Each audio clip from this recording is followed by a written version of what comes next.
সেই মতে ভক্ত সঙ্গে হৰি কুভদিল বিষয় বিষত থাকি সেৱা নকৰিল। হে কৃষ্ণ প্ৰভু মোক কৰি উদ্ধাৰ, সেৱা চৰম দয়া কৰা একবাৰ। ও সুখে দুখে মুখে মোৰ নাম নচাৰোক, ধনে অনিৰুদ্ধ কৰে ৰাম বুলি ওক। ই কথা থাকো কয়াবে শুনি প্ৰস্তুত,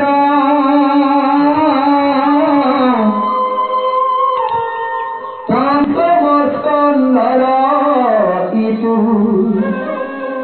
কথা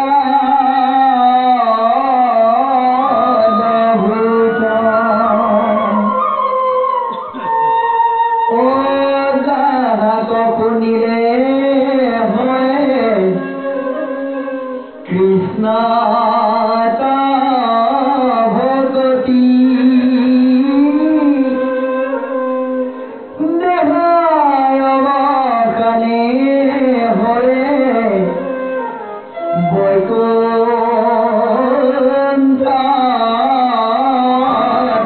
স্মৃতি। শাস্ত্ৰত কহে এক অদ্বৈতী নন্দন,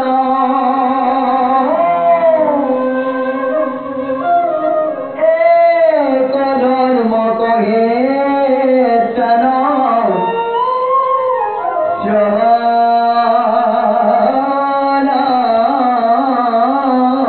কীৰ্তন। সাধন সেৱক এক ধৰ্ম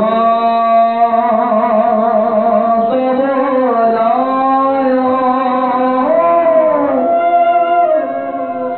মহান্তৰ সংগ এক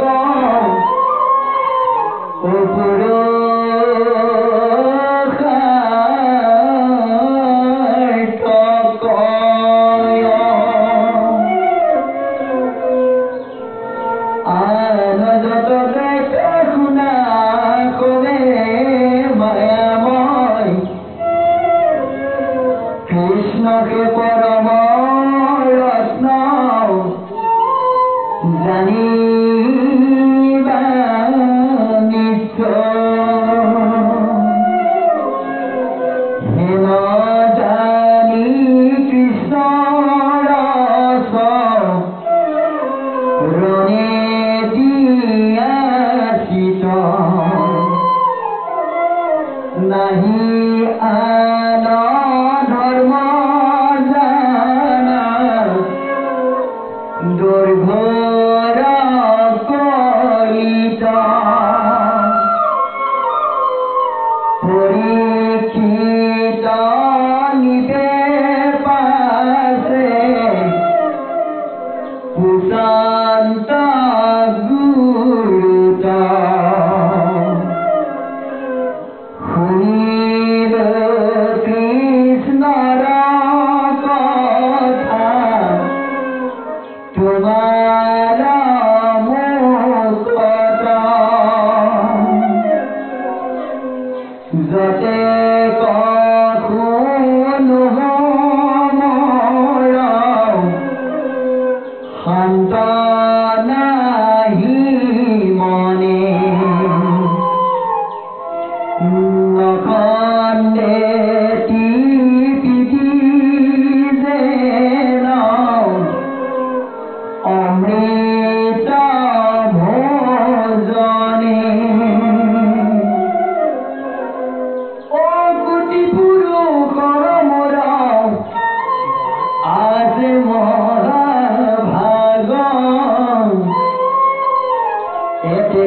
তোমাক সুধি বাট পাই নালাগ হৰিকে কৃপালিত জানিল নিশ্চয় মৰণ বেজাত জাত তুমি উপস্থিত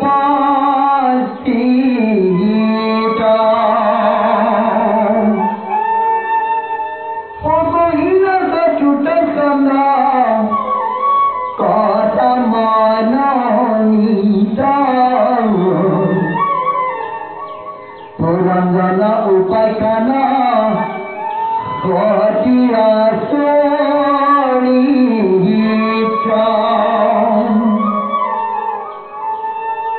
পৃথিৱীপতিৰ কথা আদি মনোহৰ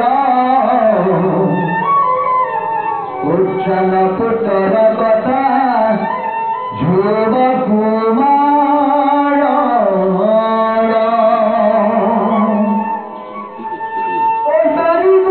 কথাইত অমৃত সমান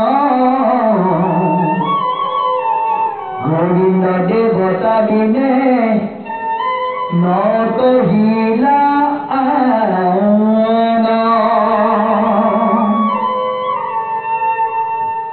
সুন্দৰ সংগে তাত কৰিবে ভকতি সিন্দিবে সংসাৰ দুখ লভিবে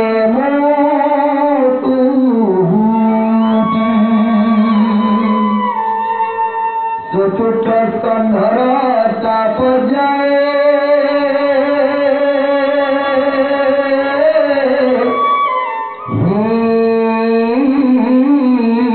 মানে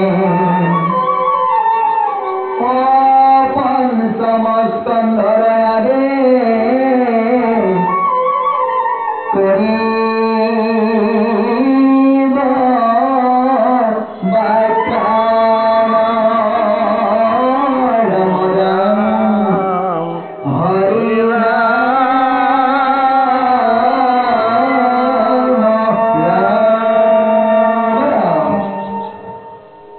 আমাক ভাগৱত শাস্ত্ৰৰ পদে ভক্তি ধৰ্মৰ মহত্বৰ বিষয়ে ভাগৱতৰ পঞ্চম স্কন্ধৰ আৰম্ভণিত আমাক জনাইছে। কবি অনিৰুদ্ধদেৱ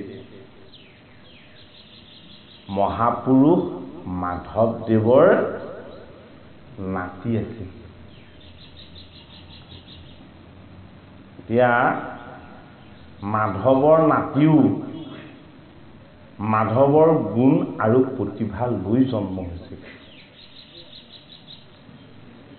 কাৰ কৃপাত কোন কবি হ'ব পাৰে, কাৰ কৃপাত কোন গুণৱন্ত হ'ব পাৰে, যশন্ত হ'ব পাৰে। মানে কবিয়ে আমাক প্ৰথম পদবন্ধে জনাইছে যে সেই সভাসদ এই কথা অতি মনোহৰ, কিয়নো অমৃততকৈ অধিক মহিমাযুক্ত ভগৱান কৃষ্ণৰ চৰিত্ৰ। শ্ৰৱণ অঞ্জলি ভৰি কৰা নিতে পাণ লভিবা ভকতি পাইবা বসুৰ প্ৰমাণ। বসুৰ প্ৰমাণ মানে কি? অষ্ট বসু আছে আৰু লগতে বসু মানে বসুদেৱ আছে, আৰু বসু মানে এই ভূমি যাৰ সমান সহনশীল গুণ কাৰো নাই। কিয়নো ভাগৱতৰ পঞ্চম স্কন্ধত ধেনুৰূপী বসুমতীয়ে কান্দিছে, ধৰ্মৰূপী বিষয়ো কান্দিছে। কিয় কান্দিছে? কৃষ্ণক হেৰুৱাৰ দুখত। সেইটো কাৰণে অদ্ভুত মূৰপদ বুলি নকৰিবা অনাদৰ অদ্ভুত মহিমা শুনা কৃষ্ণ চৰিত্ৰৰ। পৰম অন্তৰ্যে গাৱে গুণ নাম যত তাক শুনি হুৱে নৰ পৰম পবিত্ৰ। শব্দবহমৰ এটা বৰ ডাঙৰ শক্তি আছে বোলে কি যি মংগলময় শব্দ কীৰ্তন কৰিব তাৰ দ্বাৰা কীৰ্তনৰ দ্বাৰা কীৰ্তন কৰোতাজনে পুণ্যৰ ভাগ পাব আৰু সেই শব্দ যি শ্ৰৱণ কৰিব শ্ৰৱণ কৰাজনৰো সেই পুণ্যৰ ভাগ লাভ হ'ব কি বুলি কৈছে অন্তৰ্যজন মানে হ'ল সমাজৰ একেবাৰে অস্পৃশ্যজন শেষৰজন যিজনৰ ঈশ্বৰ জ্ঞান নাই যিজনৰ ভকুতিও নাই সেইজনেও যদি কেনেবাকে ৰাম কৃষ্ণ বুলি যদি কীৰ্তন কৰিছে সেইজনেও পুণ্যৰ ভাগ লাভ কৰিব পৰম নিৰ্গুণ বিধি নিষেধৰ হিত নবাচয় জাতি অজাতিক কদাচিত বিধি বা বিধাতাই যিবিলাকক বাৰণ কৰিছে হৰি নামৰ ওচৰত বাৰণ একো নহয় বোলে কি নাম নিজেই অগ্নি বিধিয়ে নিষেধ কৰাখিনিকো কি কৰিব পাৰে ভগৱন্তৰ নামে প্ৰতিহত কৰিব পাৰে কেনেকে পাৰে নাম হ'ল অগ্নি নাম হ'ল অমৃত নাম হ'ল ভগৱান কৃষ্ণৰ ধৰ্ম সেইটো কাৰণে অগ্নিয়ে যিদৰে কেঁচা পকা নেবাচে সকলো ভস্ম কৰে ভগৱান কৃষ্ণৰ গুণ নাম যশেও জাতি অজাতি পবিত্ৰ শুদ্ধ অশুদ্ধ এইবোৰ একো বিচাৰ নকৰে ইদেশত পূৰ্বে হেন নাছিল ভকতি নানা হিংসা কৰি লোক যায় দুৰ্গতি ই দেশ মানে আমাৰ এই অসম মুলুকৰ কথা কৈছে যিখনক শাসন কৰিবৰ কাৰণে কামপীঠ ৰত্নপীঠ সৌমাৰপীঠ আদি ভাগত ভাগ কৰি লোৱা হৈছিলে হয়নে বাৰু য'ত বেছিকৈ দেৱী পূজা হৈছিলে কাৰো ধৰ্ম কাৰো লগত বিশেষ মিল নাছিলে আৰু তেনে ভক্তিৰ অগ্নিতেই আহুতি ঢালিবলৈ বিচাৰিছিলে আকৌ মাধৱেও সেইটো কাৰণে মাধৱেও ৰামদাসক দুটা পাঠা ছাগলীহে বিচাৰি পঠিয়াইছিলে হয়নে বাৰু নামৰ মহিমা গুৰুৰ মহিমা ৰামদাসে কৈছে মই যাৰ চৰণ পালোঁ সেইজনৰ চৰণ পোৱাৰ পাছত এই বলিৰ কথা পাঠা ছাগলীৰ কথা ইয়াক শুনিবও নাপায় মাধৱ এনেও বৰ চোকা নহয় জানো মাধৱৰ লিখনিতে এইটো প্ৰমাণ পায় হা মাধৱৰ কথাটো চেণ্টিমেণ্টত লাগি গ'ল কেলে বৈ নাই জেঠেই বৈ নাই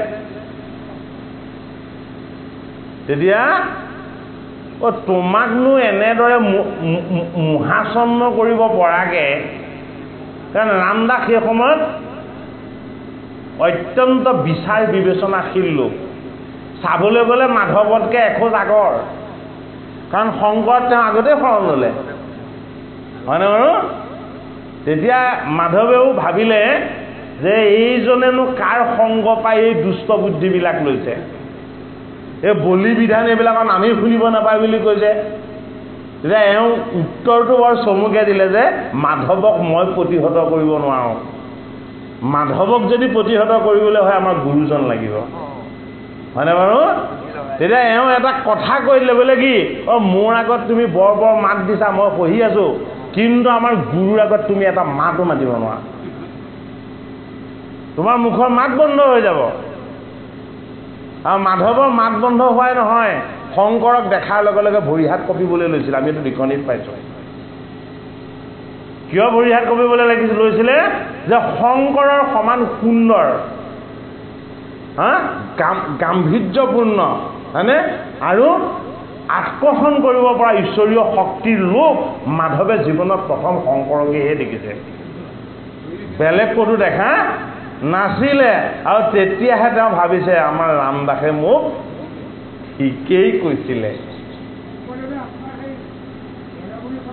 বেলেগুৰি সত্ৰতে নাই নাই দেখা নাই এই ভাল মানুহক দেখা ঘনে ঘনে পাব নালাগে নহয় হয়নে নহয় বাৰু গদা আৰু গদাৰ যুদ্ধ হ'ব লাগিব গদাৰ লগত দাৰ অস্ত্ৰৰ যুদ্ধ বেলেগ নহয় হয় নহয় ধনুৰ লগত ধনুৰ যুদ্ধ হ'ব হয়নে মাধৱ নিজেই শংকৰৰ দৰে গুৰুৰ শিষ্যৰ আসনত বহিবৰ কাৰণে উপযুক্ত তত্ত্ব এই যে জাতি অজাতি যে নেবাছে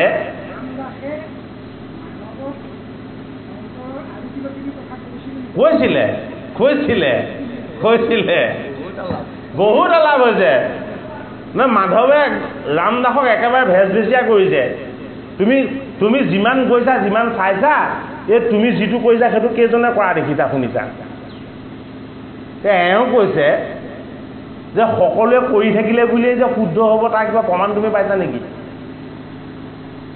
এতিয়া কৈছে যে জনতাই যিটো কৰে সেইটোহে কৰিব লাগে জনবিৰোধী নিয়ম মানিবা হয়নে তেতিয়া এই এওঁ বোলে ৰামদাসে কৈছে যে জনবিৰোধী কথাটো মোক নালাগে বোলে কি তোমাৰ আত্মাৰ পক্ষে কথাটো কৈছে নে নাই তোমাৰ অন্তৰ আত্মাই কথাটো মানি ল'বনে নলয় যিমান জনতা জনাৰ্দনৰ যিমান সংখ্যা নাথাকক কিয় যদি সেই পক্ষত তোমাৰ আত্মা নাযায় তেতিয়াহ'লে তুমি তালৈ কেতিয়াও যাব নোৱাৰা বোলে কি প্ৰমাণ হ'ল কুৰুক্ষেত্ৰৰ যুদ্ধ কুৰুক্ষেত্ৰৰ যুদ্ধত কৌৰৱৰ পক্ষত কিমান আছিলে কৌৰৱৰ পক্ষত 11 ঐক্যয়নী আৰু পাণ্ডৱৰ পক্ষত কিমান পাণ্ডৱৰ পক্ষত হ'ল 7 ঐক্যয়নী গতিকে সংখ্যাৰ দিশটো আমি চালে নহ'ব শুদ্ধ দিশটো চাব লাগিব শুদ্ধ পথটোত কোন গৈছে এই জগতগুৰু শ্ৰীমন্ত শংকৰদেৱ গুৰুজনাই অসম ভূমিলে জগন্নাথপুৰী আদি বিভিন্ন তীৰ্থ ভ্ৰমণ কৰি একেশ্বৰবাদ এক ঈশ্বৰৰ তত্ত্বক তেখেতে মন্থন কৰিছে বহুতবাৰ তীৰ্থ আদি ভ্ৰমণ কৰি শাস্ত্ৰৰ শুদ্ধ নয় আৰু বিচাৰবিলাক তেওঁ নিজেই ভালদৰে শিকি লৈ তাৰ পাছতহে তেওঁ নৱ বৈষ্ণৱ ধৰ্ম প্ৰচাৰৰ কামটোত লাগিছে সেইজন গুৰুৰে শিষ্য মাধৱ আৰু মাধৱৰে নাতি হ'ল কোন আমাৰ অনিৰুদ্ধদেৱ সেইটো কাৰণে তেখেতে কি বুলি পদত উল্লেখ কৰিছে এইখিনি কথা যে নামত পাছে দৈব গতি আহি কৃষ্ণৰ কৃপাত নামত শংকৰদেৱ জন্মিল সাক্ষাৎ ভগৱান কৃষ্ণৰ কৃপাত শংকৰদেৱ আহি এই ভূমিভাগত জন্মগ্ৰহণ কৰিলে কিয় জন্মগ্ৰহণ কৰিলে বুলি কৈছে অল্প বয়সতে জগন্নাথ ক্ষেত্ৰে গৈলা বহুদিনত কৈতে হৰি চৰণ সেবিলা জগন্নাথ ক্ষেত্ৰলৈ গৈ হৰিৰ চৰণ সেৱা কৰি হৰিৰ ভকতি জ্ঞান আৰু অভিজ্ঞতা তেওঁ বহুতখিনি লাভ কৰিছে জন্মান্তে পাইলন্ত জ্ঞান ভকতি বিশেষ আজ্ঞা পায়া পাছে আহিলন্ত নিজদি নানা দেশ সন্তে সবে পণ্ডিত আহিলা ভাগৱত দুগ্ধময় সাগৰ মন্থিলা অমিতৰ ভাণ্ড ভক্তি উধাইয়া আনি পিয়াইলা লোকক সবে স্নেহত আপুনি গুৰুজনাই বহুত কষ্ট কৰি বিষ্ণু ভাৰতী ৰামচৰণদ্বীপ অনিৰুদ্ধদেৱ প্ৰলাপচন্দ্ৰ মানে এইসকলে বহুত কষ্ট কৰি এই বৈকুণ্ঠৰ কল্পতৰু ভাগৱত শাস্ত্ৰভাগ পদবন্ধে নিবন্ধন কৰি প্ৰথম স্কন্ধৰ পৰা দ্বাদশ স্কন্ধলৈ আমাক কি কৰিছে অমৃত পানৰ সুযোগ দিছে সেইটো কাৰণে পদত অনিৰুদ্ধদেৱে স্মৰণ কৰিছে কাক জগতগুৰু শ্ৰীমন্ত শংকৰদেৱ গুৰুজনাক স্মৰণ কৰিছে তেওঁ পিতামহ স্বৰূপ কাক মাধৱ মহাপুৰুষক আৰু কৈছে যে মোৰ লগত কবিৰ কবিত্ব গুণৰ কোনো প্ৰতিভাই নাছিলে কিন্তু শংকৰৰ আশীৰ্বাদ মাধৱৰ সান্নিধ্য এইবিলাক লাভ কৰাৰ কাৰণে কৃষ্ণ কথা মই পদবন্ধে নিবন্ধন কৰিবৰ কাৰণে প্ৰেৰণা আৰু আশীৰ্বাদ পাইছোঁ এতিয়া ভগৱান কৃষ্ণৰ ভকতিৰ যি ৰহস্যময় তত্ত্ব কথা আমাক পদত সেই কথা ক'লে যে সেইমতে ভক্ত সংগে হৰিক ভজিলোঁ বিষয় বিষত থাকি সেৱা নকৰিলোঁ হে কৃষ্ণ প্ৰভু মোক কৰি উদ্ধাৰ সেৱা চুৰ মোক দায়া কৰা একবাৰ সুখে দুখে মোক মোৰ নাম নচাৰোক ধনে অনিৰুদ্ধে সবে ৰাম বুলিও ক অনিৰুদ্ধদেৱে গুৰুজনা শ্ৰীমন্ত শংকৰদেৱক স্মৰণ কৰিছে ভগৱান কৃষ্ণক নমো জয় জয় কৃষ্ণ প্ৰভু নিত্য নিৰঞ্জন জীৱৰ জীৱন নমু দৈৱকী নন্দন বুলি ভগৱান কৃষ্ণক বন্দনা কৰিছে। তাৰ পাছত এই ভাগৱত শাস্ত্ৰত আজিৰ যি আপোনালোকৰ পাঠৰ আমাৰ প্ৰতি আজ্ঞা আছিলে যে প্ৰিয়ব্ৰত চৰিত্ৰটোৰ যিটো উত্তানপাত আৰু প্ৰিয়ব্ৰত, উত্তানপাত চতুৰ্থ স্কন্ধত আছে, পঞ্চম স্কন্ধত এতিয়া প্ৰিয়ব্ৰতৰ আমাৰ কাহিনী ওলাব, প্ৰিয়ব্ৰতৰ জ্ঞান নিষ্ঠাৰ কথা ওলাব। এই কথাখিনি নিবন্ধকাৰে পদৰ যোগেদি আমাক শেষত অন্তিমত তেওঁ পদ সামৰিছে কি বুলি, যে জ্ঞান গংগা আৰু ভক্তি গংগা, ঈশ্বৰ কৃষ্ণৰ চৰণ গংগাৰ পাৰত কোন বহিলেগে? পাণ্ডৱৰ নাতি পৰীক্ষিত বহিলেগে। এই পৰীক্ষিত ৰূপী জীৱই গুৰুৰ চৰণ, ভগৱানৰ নাম, এই ভাগৱত শাস্ত্ৰ, এই তিনিটা বস্তু যেতিয়াই পালে ঋষি সমাজে চকু পানী টুকিছে। বোলে কিয়? আমি ভাবিছিলো যজ্ঞ কৰি কৰি যজ্ঞৰ অন্তত আমাৰ মুখ্য সাধন হ'ব, কিন্তু কি হ'ল? আমি নিজেই দেখিলো। কি দেখিলো? 7 দিন ভাগৱত শুনাৰ সময়ত পৰীক্ষিত এই জীৱনৰ জড় বন্ধনৰ পৰা মুক্ত হৈ আছিলে। নাছিলে সংসাৰৰ চিন্তা, ৰজাৰ চিন্তা, নিজৰ চিন্তা, হয়নে? কেৱল আছিলে ভগৱান কৃষ্ণৰ অমৃতময় কথাৰ যিটো স্পৰ্শ। সেইটো কাৰণে জ্ঞান, ভক্তি আৰু বৈৰাগ্যৰূপী গংগাৰ পাৰত এই অমৃতময় ভাগৱত কথা আমি যদি জীৱন্ত কালত শ্ৰৱণ কীৰ্তন কৰি এই অমৃতৰ যদি স্পৰ্শ আমি যদি লাভ কৰিব পাৰোঁ, তেতিয়াহ'লে আমি জীৱন্তে মুকুত। মৃত্যুৰ পাছত মুক্তি বুলি একো বস্তু নাই। মৃত্যুৰ পাছত অন্ত। আপোনাৰ লগত দুটা বস্তু নিনিলেও যাব। মৃত্যুৰ পাছত আপুনি হাত দুটা মেলি দিব। ইয়াত আহোঁতে কি কৰি আহে? পৰ্যমুঠি মাৰি আহে হাত দুটা। 5 মাহ 6 মাহলৈকে মুঠি খোলেই নাখায়, হয়নে নহয়? এই দুমুঠি মাৰি আহোঁ আহোঁতে। এমুঠিত মায়া আৰু এমুঠিত মোহ, এই দুটা মুঠি আমি জন্ম হওঁতে লৈ আহিছোঁ। এই মৃত্যুৰ সময়ত জগতৰ হৰি কৃষ্ণই কৈছে, তোমাৰ লগত মই দুমুঠি দি পঠিয়াইছিলোঁ, কিন্তু মোৰ ওচৰলৈ আহিব সময়ত এই দুমুঠি আনিব নোৱাৰা। এই মুঠি দুটা খুলি ইয়াৰ পৰা উৎপত্তি হোৱা যি দুটা ভাগ, এই ভাগ দুটা লৈ আহিব লাগিব। সেই ভাগ দুটা কি? এটা হ'ল পাপ, অন্যটো হ'ল পুণ্য। এই দুটা মুঠিত আমি ল'ম দুমুঠি বস্তু, এমুঠি পাপ আৰু এমুঠি পুণ্য। যদি ভাগৱত কথা নুশুনিলোঁ, ভগৱান কৃষ্ণক উপাসনা নকৰিলোঁ, ভকতৰ সংগত পৰমাত্মাৰ পৰম পবিত্ৰ অমৃতময় কৃষ্ণ কথাৰ স্পৰ্শ আমি যদি গোটেই জীৱনটোত অকণো নেপালোঁ, তেতিয়াহ'লে অন্তিম সময়ত আমি ঈশ্বৰক বিচাৰিলে ক'ত পাম? সেইটো কাৰণে পৰীক্ষিতে অন্তিম সময়ত জীৱনৰ আটাইতকৈ শুদ্ধ বস্তুটো বিচাৰিলে। কি বিচাৰিলে? যে পাণ্ডৱৰ নাতিৰ ইমান ভুল কেনেকৈ হ'ল?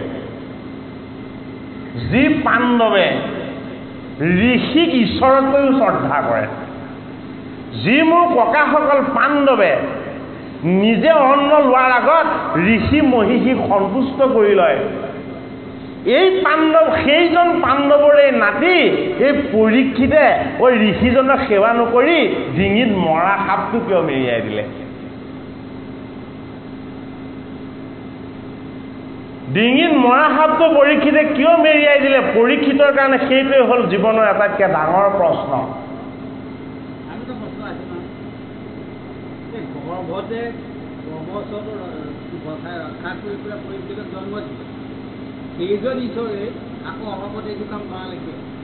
এই যে আপুনি অকণমান আগত আমাক প্ৰশ্ন কৰিছিলে যে তাৰণ কাৰণ নাৰায়ণ, সেইটো কাৰণে কংসক কৃষ্ণই নিজে বধ কৰিব লগা হ'ল।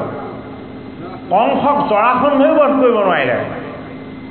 জৰাসন্ধই দুজনী যমজ কন্যা এই কংসক বিয়া দিব লগা হ'ল। কিয় বিয়া দিব লগা হ'ল? জৰাসন্ধৰ ওচৰলৈ গদাডাল লৈ গ'লে মোৰ লগত যুদ্ধ কৰা। যুদ্ধত যদি তুমি হাৰা মোৰ মথুৰাখন তোমাক দি দিম মই যদি হাৰো মোৰ মথুৰাখন তোমাক দি দিম আৰু যদি তুমি হাৰা তেতিয়াহ'লে তোমাৰ এই ৰাজ্যখন মোক দিব লাগিব মগধ ৰাজ্য এই ৰাজ্যখন তুমি মোক দিব লাগিব জৰাসন্ধ ক'লে ঠিক আছে সেইটোৱে হওক 7 দিন 7 ৰাতি যুদ্ধ কৰিলে যুদ্ধত কাৰো জয় নহ'ল কাৰো পৰাজয় নহ'ল কেনেকে জয় পৰাজয় হ'ব দুইজনৰে শত্ৰু কৃষ্ণ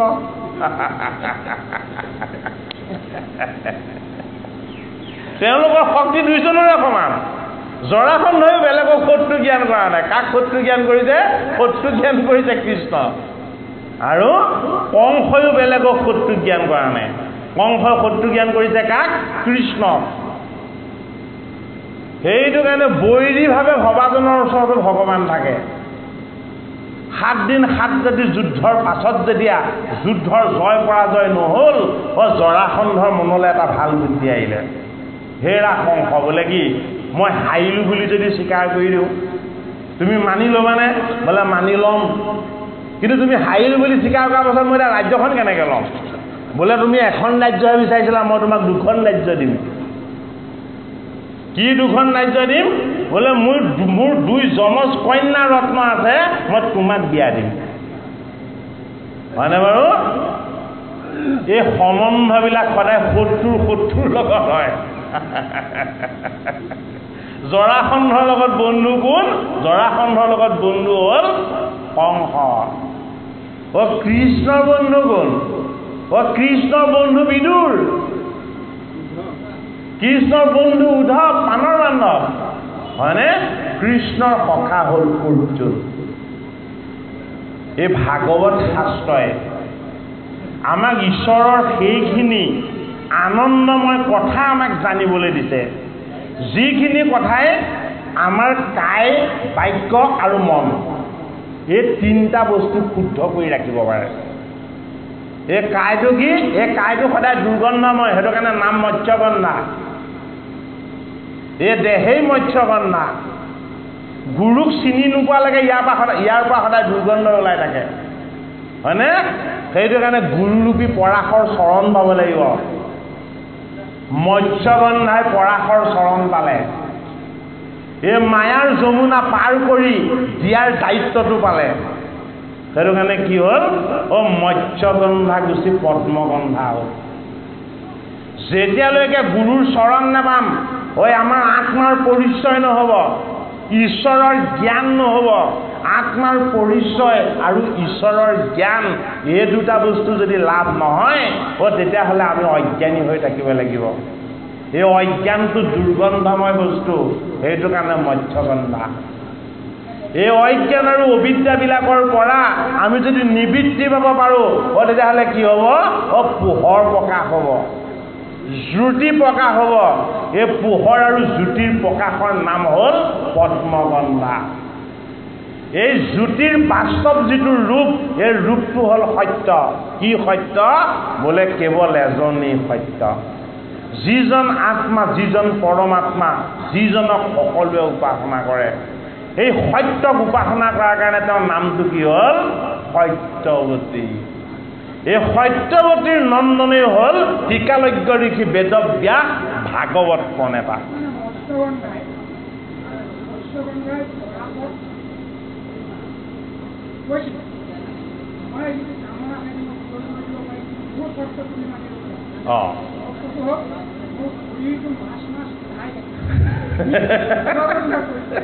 মই তোমাৰ চৰ্ত মানি ল'লো নদী মোৰ দেউতা শুই আছে ধীবৰ এতিয়া জিৰণি লৈ আছে দেউতা এতিয়া আহিব নোৱাৰে এই যমুনাখন বাৰু ঠিক আছে মই পাৰ কৰি দিম কিন্তু সেই ঋষি শ্ৰেষ্ঠ এই মোৰ যে দেহাটো মাছ গোন্ধাই থাকে আপুনি এই দুৰ্গন্ধলৈ ইপাৰলৈ কেনেকৈ যাব এই নদী এক প্ৰতীক এই নদী হ'ল জীৱন নদী এই জীৱন নদীৰ নাম হ'ল যমুনা সেইটো কাৰণে বসুদেৱে শিৰত কৃষ্ণক নিওঁতে যমুনা পাৰ কৰি নিব লগা হৈছিলে এই যমুনা পাৰ নোহোৱালৈকে আমি মথুৰা নাপাম গোকুল ধাম নাপাম হয়নে কৃষ্ণৰ জন্ম হয় মথুৰাত আৰু প্ৰতিপালন হয় ক'ত গোকুল ধামত এই মথুৰা আৰু গোকুল এই দুটা তত্ত্বৰ মাজত এটা বস্তু আছে, এই বস্তুটোৰ নাম হ'ল যমুনা। কি যমুনা? প্ৰবাহিনী যমুনা। এই প্ৰবাহিনী যমুনাৰ এটা নাম হ'ল কালিন্দী। কালিন্দী কোন? কালিন্দী কৃষ্ণৰ ভাৰ্যা। যমুনাৰ নামে কালিন্দী। যমুনাৰ নাম কালিন্দী কিয় হ'ল? বৃন্দাবনৰ গোপীসকলে, বৃন্দাবনৰ ঈশ্বৰ কৃষ্ণৰ প্ৰেমিকসকলে যমুনাৰ জলক স্পৰ্শ কৰি কৰি প্ৰত্যেকে কৈছিল, হে কৃষ্ণ, হে কৃষ্ণ, হে কৃষ্ণ। তুমিয়েই হ'লা যমুনাৰ জল, তুমিয়েই হ'ল যমুনাৰ শীতলতা, আৰু তুমিয়েই হ'লা এই যমুনাক উজাই লৈ যাব পৰা শক্তি আৰু সামৰ্থ্য। তেতিয়াহে যমুনাৰ নাম কালিন্দী হৈছে। কিয় কালিন্দী হ'ল? যমুনাই গোপীৰ হাতৰ স্পৰ্শ পালে আৰু তেওঁলোকৰ মুখৰ পৰা ভগৱান কৃষ্ণৰ নামৰ স্পৰ্শ পালে। ভকতৰ চৰণ আৰু হাতৰ স্পৰ্শ, ভগৱান কৃষ্ণৰ নামৰ স্পৰ্শ, এই দুইটা বস্তু যি পায় সেয়া হ'ল যমুনা। বোলে কি? স্বামী কৃষ্ণ। কৃষ্ণ সেইটো কাৰণে কি? কৃষ্ণ পৰমাত্মা। এই কৃষ্ণৰূপী পৰমাত্মাক আমি সেৱা কৰিব লাগিব এই যমুনাৰূপী জীৱনৰ পাৰতেই। এই জীৱন যমুনাৰ পাৰটো পাৰ হৈ আমি গোকুল ধাম যেতিয়া পাম, হয়নে? গোকুলত কেইটামান বস্তু নাই। গোকুলত নথকা বস্তু কি? গোকুলত কংস নাই, গোকুলত পুতনা নাই, গোকুলত চক্ৰবাদ নাই, হয়নে? আৰু গোকুলত তৃণাৱৰ্ত আদি অসুৰ নাই। কিয় নাই? গোকুলত নন্দ আৰু যশোদা আছে। নন্দ আৰু যশোদা আছে। নন্দ আৰু যশোদাৰ 9 লাখ গোবৎস আছে। সেইটো কাৰণে কংসৰ পাৰটো হ'ল মথুৰা। কৃষ্ণৰ তত্ত্বটো য'ত প্ৰতিপালন হ'ব সেই ঠাইখনৰ নামটো হ'ল গোকুল ধাম। এই সকলোবিলাক ঈশ্বৰৰ তত্ত্বৰূপে। এই ঠাইবিলাকত আমি গুৰুত্ব দিব নালাগে। এই ঠাইৰ তত্ত্বত লুকাই থকা ঈশ্বৰ কৃষ্ণৰ আমি সত্যটোত গুৰুত্ব দিব লাগে। গো মানে বেদ। গো মানে আমাৰ দেহৰ 10টা ইন্দ্ৰিয়। গো মানে গাধী, ধেনু, হয়নে? এই গোটেইখিনি বস্তু একেলগে ক'ত আছে? আমাৰ এই দেহতে আছে। সেইটো কাৰণে গোৰূপী গোকুলত, গোৰূপী গোকুল ধামত এই গোবৎস থকা, এই দেহৰ 10টা ইন্দ্ৰিয় থকা আমাৰ এই দেহাটোত আমি সন্ধান কৰিব লাগিব। কি সন্ধান কৰিব লাগিব? এই গোটেই কেইটাক চলাই থকা ঈশ্বৰজন ক'ত আছে? সেইটো কাৰণে গোপীসকলে জুমি জুমি চাই থাকে। কাক? ভগৱান কৃষ্ণ। কৃষ্ণ কেনে আহিছে নেকি সেইটোৱে চাই থাকে। কিয় চাই থাকে? কৃষ্ণক যদি চাবলৈ বিচাৰে তেতিয়া নেদেখে। আৰু খং উঠি যেতিয়া গোপীয়ে ক'ব, হেৰা কৃষ্ণ, এতিয়া যদি তুমি সন্মুখত আহিও আমাক দেখা দিয়া, আমি আৰু তোমাক কেতিয়াও নেচাওঁ। আৰু কৃষ্ণই সন্মুখত আহি থাকে। এই বিচাৰিলে নোপোৱাজনেই হ'ল ভগৱান। নিবিচৰাকেও আপুনি পাব পাৰিব, সেইজনেই হ'ল ঈশ্বৰ। বোলে কি? এই জগতৰ সকলো মায়াই হলো মই হলো মায়াপতি। এই মায়াৰ জড়তাৰ পৰা যদি তুমি মুক্ত হৈ কেৱল যদি মোক তুমি সাক্ষাৎ কৰিব বিচাৰা, তেতিয়াহ'লে মোৰ গুণ গাব লাগিব, মোৰ গীত গাব লাগিব, মোৰ তত্ত্বৰ মন্থন কৰিব লাগিব। জীৱনৰ 2টা মূৰক তুমি এক কৰি ভগৱান কৃষ্ণৰ নামময় কৰি দিব লাগিব। এইটো কাৰণে গোকুলৰ গোপীয়ে যেতিয়া গোকুল ধামত দুগ্ধ মন্থন কৰিছিলে, কি কৰিছিলে? ৰাম কৃষ্ণ নহিকে মানুষ বুলি গান গাইছিলে। হে ৰাম কৃষ্ণ নহিকে মানুষ, ইহা দুই পৰম পুৰুষ। শিশু বুলি চাবলৈ বিচাৰিলে কৃষ্ণক নেদেখে, সাধাৰণ শিশু বুলি চাবলৈ বিচাৰিলে বলৰামক নেদেখে আৰু যদি ভাবে তুমি নৰৰ ৰূপত আহিছা যদিও তুমি নাৰায়ণ কান্ধত নাঙল লৈ বলৰামক ঈশ্বৰ ৰূপত দেখা পাই গোপীয়ে ক'ত গোকুল ধামত হাতত বাঁহী লৈ ভগৱান কৃষ্ণক দেখা পাই গোপীয়ে ক'ত গোকুল ধামত তেনে কিয় দৰ্শন পায় কৃষ্ণটো গুণময় নহয় কৃষ্ণটো গুণৰ তত্ত্ব নহয় কৃষ্ণটো নিৰ্গুণ নিৰ্গুণ ঈশ্বৰজনক এই নন্দৰ দুলালক কিয়নো সাকাৰত বৃন্দাবনৰ গোপীয়ে দেখা পাইছিলে বৃন্দাবনৰ গোপীসকলে আগৰ সত্য যুগত বাপজনাই প্ৰশ্ন কৰিছিলে সত্য যুগত তপস্যাৰ কথাটো সত্য যুগত যিসকল তপস্বীয়ে সাধনময় যোগী হৈ সহস্ৰ সহস্ৰ বছৰ হৃদয়ৰ আনন্দত নিৰাকাৰ ব্ৰহ্মক একান্তভাৱে উপাসনা কৰিছিলে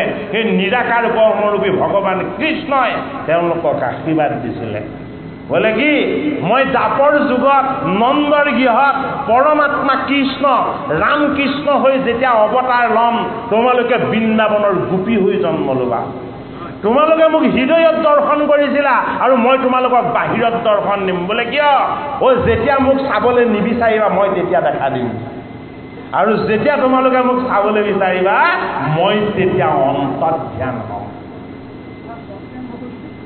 সপেম ভগৱতীৰ বলত দেখা পোৱাটোৱে হ'ল চাবলৈ নিবিচৰাটো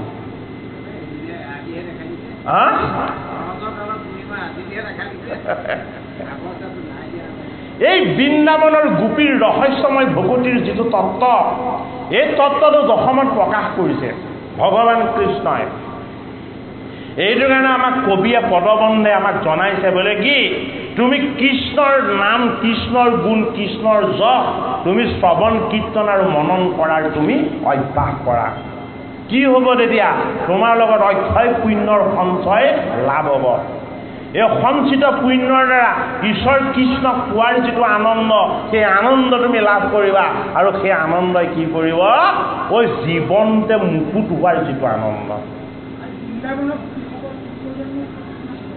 কেলে সাধন সিদ্ধ যোগী আছিলে সাধক আছিলে উপাসক আছিলে ঋষি আছিলে মুনি আছিলে এটাই সকল আৰু গাইবিলাক কি আছিলে সেইটোও জানি লওক 9 লাখ গাই আছিলে বেদৰ 9 লাখ মন্ত্ৰ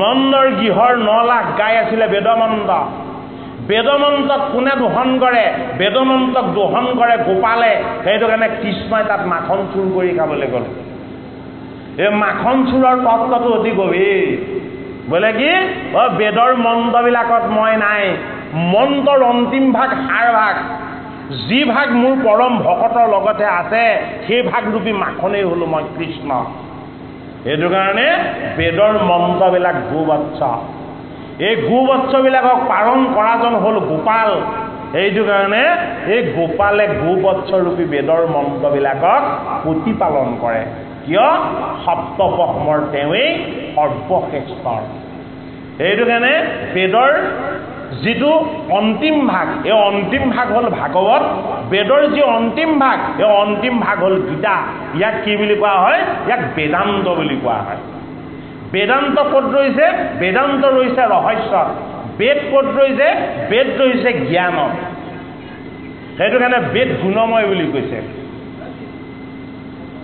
বেদ গুণময় সেইটো কাৰণে গুণময় বেদৰ দ্বাৰা আমি ঈশ্বৰক পাব নোৱাৰোঁ সেইটো কাৰণে জগতগুৰু শ্ৰীমন্ত শংকৰদেৱ গুৰুজনাই আমাক কি আনি দিছে বেদৰ সাৰ ভাগ আনি দিছে বেদৰ অন্তিম ভাগ আনি দিছে বেদৰ যিটো শিৰোৰত্ন যিটো মণি এই শিৰোৰত্নৰূপী মণিটো আনি দিছে বোলে কি সেইটোৱে হ'ল ভাগৱত সেইটোৱে হ'ল ভগৱানৰ নাম এই ভগৱানৰ নাম গুণ যশ আৰু লীলা এয়া হ'ল বেদৰ সাৰ এই বেদৰ সাৰটো কি এই বেদৰ সাৰটো হ'ল মাখন বোলে কি বেদৰ মন্ত্ৰবিলাকক মন্থন কৰি কৰি মাখন ৰূপেৰে তাক প্ৰস্তুত কৰা হৈছিলে হয়নে বাৰু সেইটো কাৰণে কৃষ্ণৰ এটা নাম হ'ল মাখন চুৰ কৃষ্ণ বেদৰ অন্তিম বস্তুখিনিক তেওঁ সদায় অগ্ৰাধিকাৰ দিয়ে সেইটো কাৰণে জ্ঞানৰ সাধনাৰে তপময় সাধনাৰে যিসকলে যোগী হৈ সত্য যুগত সাধনা কৰিছিলে সেইসকলক ভগৱান কৃষ্ণই দাপৰ যুগত নৰৰ ৰূপলৈ আহি যেতিয়া তেওঁ অৱতাৰ লৈছিলে সেইসকলক বৃন্দাবনৰ অশিক্ষিত অজ্ঞ গোপী কৰি আনিছে। বোলে কিয় আগৰ দিনত ব্ৰহ্মজ্ঞানী আছিলা, মোক নাপাইছিলা, এইবাৰ অশিক্ষিত আৰু অজ্ঞ বৃন্দাবনৰ গোপী হৈ লোৱা। বোলে কি মোক পাবলৈ হ'লে বেছি জ্ঞান নালাগে, মোক পাবলৈ হ'লে বেছি বিদ্যা বুদ্ধিও নালাগে। বোলে কি এইখিনি নাথাকিলেও মোক পাই যাবা। বোলে কি মই সন্তুষ্ট হোৱাকে মোক ভাল পাব লাগিব। সেইটো কাৰণে বৃন্দাবনৰ গোপীৰ মহত্ব ভাল পায় ভগৱান কৃষ্ণক। আৰু সংসাৰী যদিও ভগৱান কৃষ্ণক কৰা ভকতিৰ যোগেদি তেওঁলোক সংসাৰ বন্ধনৰ পৰা মুক্ত হৈছিলে। সেইটো কাৰণে ভাগৱত শাস্ত্ৰ আমাক কি দেখাইছে? গোপীৰ গোপন ভকতি, উদ্ধৱৰ ৰহস্য ভকতি আৰু বিদুৰৰ আত্মজ্ঞান, এইখিনিক আমাক ভাগৱত শাস্ত্ৰই দেখুৱাইছে। এই আত্মজ্ঞান আৰু ঈশ্বৰ জ্ঞান কাৰ আছিলে? স্বয়ম্ভুৱ মনুৰ পুত্ৰ প্ৰিয়ব্ৰতৰ আছিলে। প্ৰিয়ব্ৰত ৰজাৰ আত্মজ্ঞান আছিলে, ঈশ্বৰ জ্ঞান আছিলে, ভগৱন্ত বস্তুক অনুভৱ কৰিব পাৰিছিলে। সেইটো কাৰণে ভাগৱতৰ পঞ্চম স্কন্ধত আমাক কি দিছে? প্ৰিয়ব্ৰত আখ্যানটো দিছে।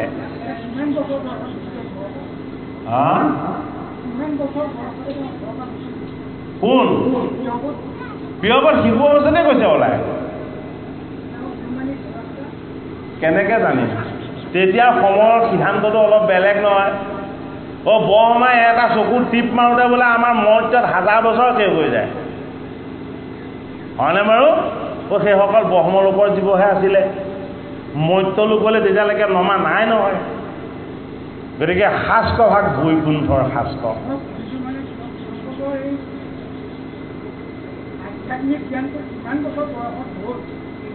নহয়, নাৰদৰ কৃপাত তেওঁ ঈশ্বৰ জ্ঞান লাভ হ'ব। গুৰুৰ কৃপা নহ'লে ঈশ্বৰ জ্ঞান লাভ নহয় নহয়। এতিয়া আমাক সেইখিনি কথা ওলাব। দেৱ ঋষি নাৰদে আহি প্ৰিয়ব্ৰতক ঈশ্বৰ জ্ঞান দিব। চেপাটো পঢ়া নাই। ময়ো পঢ়িছোঁ যদিও তাৰমানে কি বহুত দিন নপঢ়িলে কথাখিনি অকণমান পাহৰি যোৱা যায়। এতিয়া সম্ভৱ নাৰদে আহিব নেকি ন? আপোনাৰ মনত আছেনে? নাৰদ আহিব, হয়। ইয়াৰ পাছত এতিয়া নাৰদে আহি প্ৰিয়ব্ৰতক ঈশ্বৰ তত্ত্বৰ জ্ঞান দান কৰিব। কৃষ্ণ আকৌ পাঠ আগবঢ়াব।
কান্দিলো কলমী নামত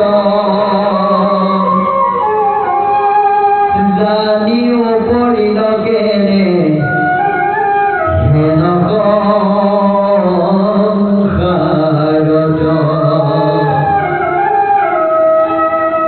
এই মহন্তৰ হেন কৰ্ম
এতিয়া ভাগৱত শাস্ত্ৰত পঞ্চম স্কন্ধত প্ৰিয়ব্ৰত ৰজাৰ ঈশ্বৰ কৃষ্ণৰ যি ভকতিৰ তত্ত্ব, এই ভকতিৰ তত্ত্ব আমাক কিয় ভকতৰ মাজলৈ ভাগৱত শাস্ত্ৰই আনি দেখুৱাইছে। পৰীক্ষিত নৃপতিয়ে গুৰু ভগৱান শুকদেৱক প্ৰশ্ন কৰিছে যে এইজন প্ৰিয়ব্ৰত সংসাৰী আছিলে, এওঁতো 10জন পুত্ৰ আছিলে, এই সংসাৰী প্ৰিয়ব্ৰত ৰাজাৰ কেনেদৰে মুখ্য লাভ হ'ল, ঈশ্বৰ প্ৰাপ্ত হ'ল? কাৰণ সংসাৰী হ'লেতো সদায় বন্ধনযুক্তহে হয়, সংসাৰীসকলটো কেতিয়াও উদ্ধাৰ হ'ব নোৱাৰে সংসাৰৰ পৰা। তেতিয়া শুকদেৱ গুৰু ভগৱানে পাণ্ডৱৰ নাদি পৰীক্ষিত খোৱাৰ চলেৰে আমাকো সকলোকে কৈছে বোলে কি, আমাৰ ভকতিৰ পথত আমাৰ সংসাৰখন বাধা নহয়, আমাৰ ভকতিৰ পথত আমাৰ পুত্ৰ পৰিবাৰ পিতৃ মাতৃ ইষ্ট মিত্ৰ কুটুম্ব এইবিলাক বাধা নহয়, আমাৰ ভকতিৰ পথত বাধা আমাৰ মনটো। সেইটো কাৰণে শুকদেৱ গুৰু ভগৱানে পাণ্ডৱৰ নাদি পৰীক্ষিতক কৈছে যে তুমি ভাগৱত অমৃত পান কৰিবৰ কাৰণে তুমি ৰাজ্যৰ সিংহাসন পুত্ৰ পৰিবাৰ এই সমস্তখিনিক ত্যাগ কৰি নহা হ'লেও হ'লহেঁতেন। কিয় হ'লহেঁতেন? তুমি সেইখিনিৰ পৰা পলাবলৈ বিচাৰি মুখ্যৰ পাছত দৌৰাটো উচিত নহয়। যিখিনি বাস্তৱিকতে আমাৰ লগত সদায় সংযুক্ত হৈ আছে, আমি এইখিনিৰ পৰা পলায়নবাদী মনোভাৱ ল'লে কেতিয়াও নহ'ব। ৰাখিও পাব পাৰি। এই সংসাৰ ধৰ্মত থাকিও সংসাৰী জীৱ হৈও ঈশ্বৰ কৃষ্ণত একান্ত ভকতি কৰিব পাৰি। কেনেকৈ পাৰিলে? নাৰদৰ কৃপাত প্ৰিয়ব্ৰতে আত্মজ্ঞান লাভ কৰিলে। নাৰদ কি? নাৰদ ঈশ্বৰৰ অংশ অৱতাৰ। ভৈলা নাৰদ ঋষি নামে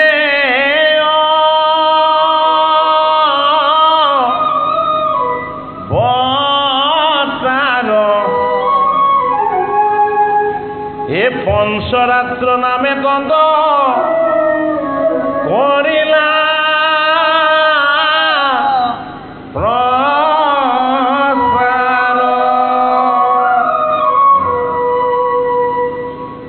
দেৱঋষি নাৰদে গুৰু হৈ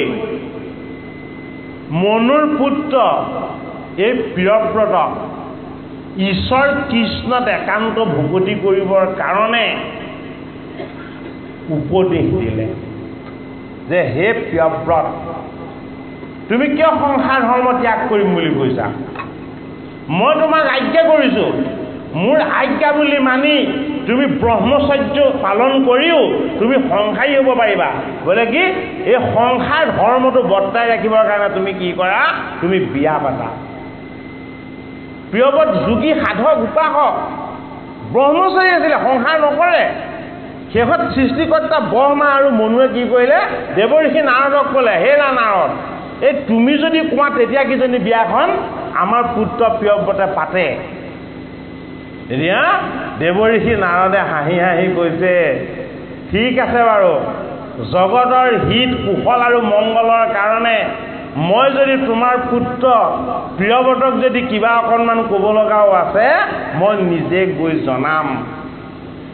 দেৱঋষি নাৰদ হ'ল মহন্ত, দেৱঋষি নাৰদ হ'ল সন্ত, দেৱঋষি নাৰদ হ'ল সাধু, আৰু প্ৰিয়ব্ৰত কি? প্ৰিয়ব্ৰত হ'ল সাধক।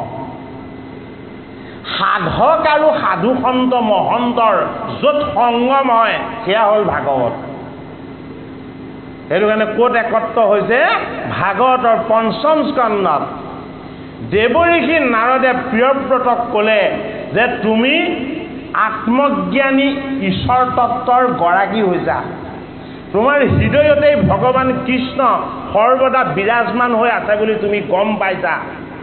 এই কথা জনাৰ পাছতো তুমি ঋষিকেশক হৃদয়ত সদায় স্মৰণ কৰা, আৰু তোমাৰ যিমান কৰ্ম আছে তুমি ঈশ্বৰৰ চৰণত অৰ্পণ কৰি সকলো দায়িত্ব পালন কৰি যোৱা।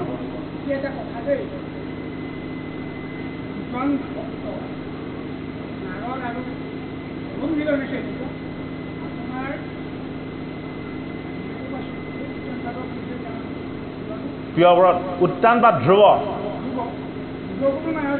হয় শিক্ষা দিছিলে হয় হ'ল হ'ল লগ খালে ভাগৱত হ'ল মোৰ প্ৰশ্ন ৰসাতলত যেতিয়া কৃষ্ণচন্দ্ৰ ভাগৱত আছে ৰসাতলত যেতিয়া নৈনক্ষই কৃষ্ণক বিচাৰি গৈছে বৰুণক সুধিলে বৰুণে বোলে সুধিলে ৰসাতলত যোৱা পৃথিৱী উদ্ধাৰ কৰিবলৈ ৰসাতলত তাত গৈ নাৰদ তালেও গ'ল মোৰ কথাটো হ'ল নাৰদ অকল ঘূৰি নুফুৰে তিনি কৰিলোকে চাব পাৰে আৰে তাৰ সকলোলৈকে অবাধ গতি নাৰদৰ সকলোলৈকে যাবলৈ পাৰ্মিশ্যন আছে পাৰ্মিট আছে এইটো আমাৰ এতিয়াৰ যুগত হ'বলৈ হ'লে ইণ্টাৰনেশ্যনেল পাৰ্মিট বুলি ক'ব লাগিব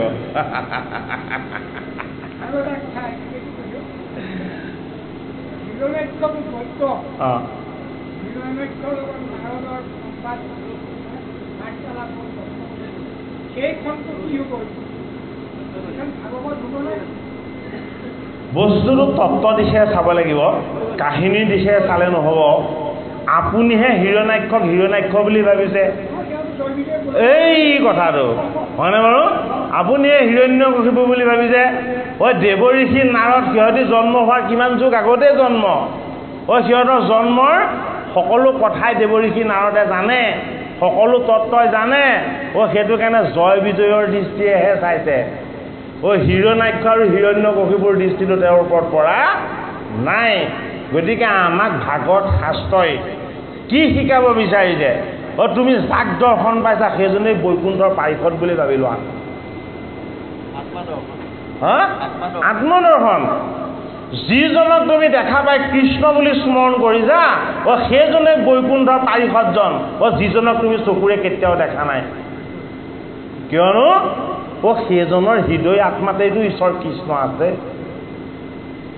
হয় নে নহয় হয়নে গতিকে বিষ্ণু বৈষ্ণৱত নাহি কিছু ভেদ দুইৰ কথায় কৰে পাত কৰস্কন্ধ ছেদ প্ৰিয়ব্ৰত আমাৰ জীৱনৰ যিবিলাক কল্যাণমুখী কৰ্তব্য এই কল্যাণমুখী কৰ্তব্যবিলাকৰ কথা কোৱা হৈছে যিবিলাকে আমাক ঈশ্বৰমুখীহে কৰিব আমাক সংসাৰমুখী বা নৰকমুখী নকৰে এতিয়া প্ৰিয়ব্ৰতক কি ক'লে যে তুমি বিয়া পতা বিবাহ তুমি সংসাৰ লাভৰ কাৰণে কৰিব নালাগে নহয় বিবাহ তুমি পুত্ৰ লাভৰ কাৰণে তুমি কৰিব নালাগে নহয় তুমি বিবাহ এইটো কাৰণেই কৰা বোলে কি এইটো ভগৱানৰ আদেশ বুলি বোলে কিয় মই তোমাক আজ্ঞা কৰিছোঁ এজন সন্তৰ আজ্ঞা বুলি যদি তুমি সংসাৰ কৰিব পাৰা তেতিয়াহ'লে এই সংসাৰ তোমাৰ কাৰণে বন্ধন নহয় তেতিয়া মহাঋষি প্ৰিয়ব্ৰতে বিবাহ কৰিম বুলি বাক্য দি দিলে হয়নে এই প্ৰিয়ব্ৰতৰ এই পুত্ৰ হ'ব অগ্নিধ্ৰ হয়নে এই অগ্নিধৰ 10জন পুত্ৰ হ'ব এনেদৰে ক্ৰমটো চলি আহি ভাগৱতৰ 5ম স্কন্ধত এই প্ৰিয়ব্ৰতৰ নাতি হৈ দেখা দিব কোন নাভি ৰজা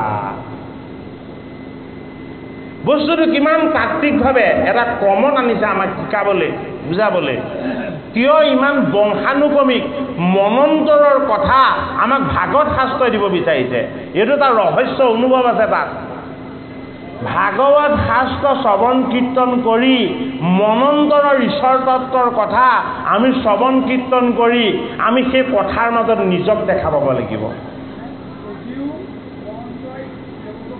কৈছিলে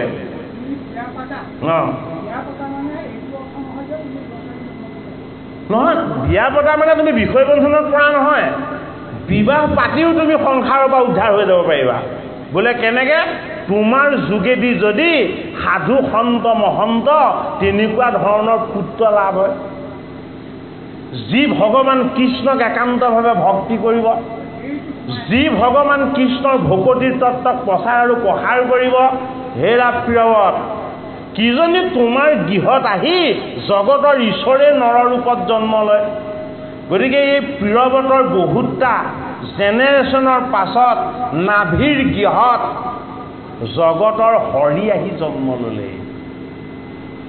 হৰি আহি কি ৰূপত জন্ম ল'লে? ঋষভ ৰূপত জন্ম ল'লে। গতিকে সেই ঋষভৰ পুত্ৰই হ'ল জড়ভৰত, হয়নে? জড়ভৰত ব্ৰাহ্মণৰ পুত্ৰ, কিন্তু তত্ত্বটো জড়ভৰত। ভৰত আৰু মানে বাৰু আমি আচলতে ভৰতক জড়ভৰত বুলিহে বেছিকৈ ভালদৰে বুজিবলৈ সুবিধা হয়। এই যে ভাগৱত শাস্ত্ৰত চতুৰ্থ স্কন্ধত দিছে শিৱ আৰু দক্ষৰ বিৰুদ্ধে উত্তানপাত ৰজাৰ কাহিনী, ধ্ৰুৱৰ চৰিত্ৰ চতুৰ্থ স্কন্ধত, আৰু কি দিছে? সতীৰ দেহ ত্যাগ, অংগৰ পুত্ৰ বেনৰ কাহিনী, বেনক বধ কৰি পৃথু ৰজাৰ নিৰ্মাণ হৈছে, পৃথুৰ কাহিনী। আৰু চতুৰ্থ স্কন্ধটো সমাপ্ত হৈছে কিহেৰে? পুৰন্দন উপাখ্যানেৰে। এই পুৰন্দন ৰূপী জীৱৰ তত্ত্বটো ভাগৱতৰ চতুৰ্থ স্কন্ধত দিছে। এই জীৱৰ তত্ত্ব ঈশ্বৰৰ লগত যি এক কৰি দিব পাৰে, সেইজন হ'ল শিৱ। কাৰ লগত শত্ৰুতা কৰে? সেইজনৰ লগত শত্ৰুতা কৰে দক্ষই। এইটো কাৰণে আমাৰ দেহ হ'ল দক্ষ ৰজগুণী। এই দেহৰ লগত এক হৈ থকা ঈশ্বৰ জীৱ, এই জীৱ হ'ল শিৱ। সেইটো কাৰণে শিৱ সাধনময়। এই দেহ আৰু জীৱৰ সম্বন্ধ আমি যদি জানিবলৈ বুজিবলৈ হয়, তেতিয়াহ'লে আমি ধ্ৰুৱস্বৰূপ সত্য তত্ত্ব জানিব লাগিব। এই দুইটাৰে মালিকেই হ'ল সত্য ঈশ্বৰ, যি চৰিত্ৰ ধ্ৰুৱ চৰিত্ৰ বুলি জনোৱা হ'ল। ক'ত আছে? দেহতে আছে, কিন্তু দেহৰ পৰা মুক্ত। জীৱতে আছে, কিন্তু জীৱৰ লগত স্পৰ্শ হৈ থকা নাই। সেইটো কাৰণে ক্ষেত্ৰখনৰ নাম হ'ল নাৰায়ণ ক্ষেত্ৰ। তলুকৰ ওপৰে হাংক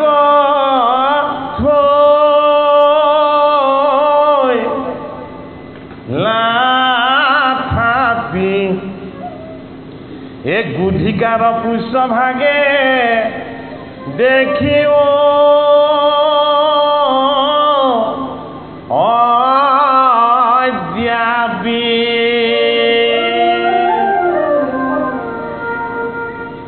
ধ্ৰুৱক জগতৰ হৰিয়ে ক'ত থলে? গুধিকা মানে গুই, পুষ্য মানে নেজ। এই গুইটোৰ নেজৰ ফালে থলে, তত্ত্বৰূপত থৈছে। বোলে কি? গুই মানে গুণময়। নেজ মানে কি? নেজ মানে নিৰ্গুণ। এই তোমাৰ দেহৰ লগত ধ্ৰুৱ নাই। ক'ত আছে? দেহ আৰু জীৱ দুইটাৰ লগতেই এই ঈশ্বৰৰ চেতনা আছে। বোলে কি? নিৰাকাৰ হৈ নিৰ্গুণ হৈ আত্মা ৰূপত আছে। এই তোমাৰ দেহক চলাই আছিলে, তেতিয়ালৈকে তুমি চলি আছিলা। এই দেহৰ বন্ধনৰ পৰা যেতিয়া মুক্ত হ'ল, নিৰ্গুণ হৰি সত্য ধামত, সনাতন ধামত, শুদ্ধ ধামত আজিও সদায় তোমাক চাই আছে। বোলে কি? এবাৰ দুবাৰ জন্ম নহয়, আমি লাখ লাখ বাৰ জন্ম লৈ আছো।